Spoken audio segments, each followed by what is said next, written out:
I'm Charlotte Voisey here with ABC Fine Wine and Spirits. The Moscow Mule was probably the first cocktail made with vodka in America, and it's a really easy one to make at home. Essentially, it's just vodka and ginger beer. But I like to mix things up a little bit, so I have a variation on the Moscow Mule which has a bit more complexity and flavor, and it's still quite simple to make. So I'll start off with vodka, the classic ingredient. I'm using Reka here from Iceland. 1.5 ounces measured into my mixing glass. And then the next ingredient is something a little different.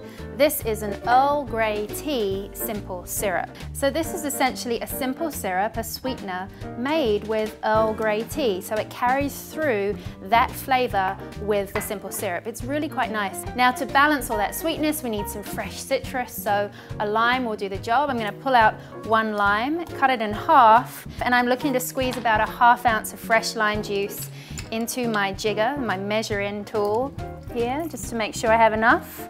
A well-balanced cocktail always tastes better. That's why it's great to measure your ingredients as you go. Now we're ready to shake this part of the drink up. So I'm gonna fill up my cocktail shaker with ice,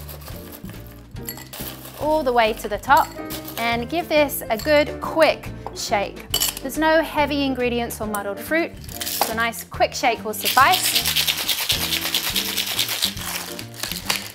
Now the Moscow Mule is famous for many things, one being the copper mug that it was very first served in back in LA in the 1930s. So I'll put some ice into my Moscow Mule copper mug, and then I'm ready to strain the drink over the fresh ice. My Hawthorne strainer goes on top, 1 finger to keep it in place. We simply strain the cocktail into the Moscow Mule cup.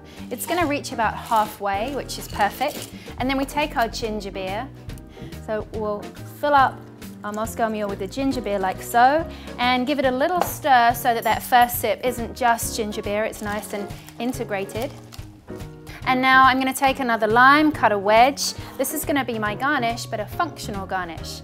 Because if upon your first sip you find that maybe the Moscow Mule isn't tart enough or bright enough for your tastes or your guest taste, you can simply take the lime wedge and add a little bit more juice, or keep it on the side as a garnish. Any way you like it, the Moscow Mule is a great vodka cocktail, and this one I particularly like with the Earl Grey tea simple syrup.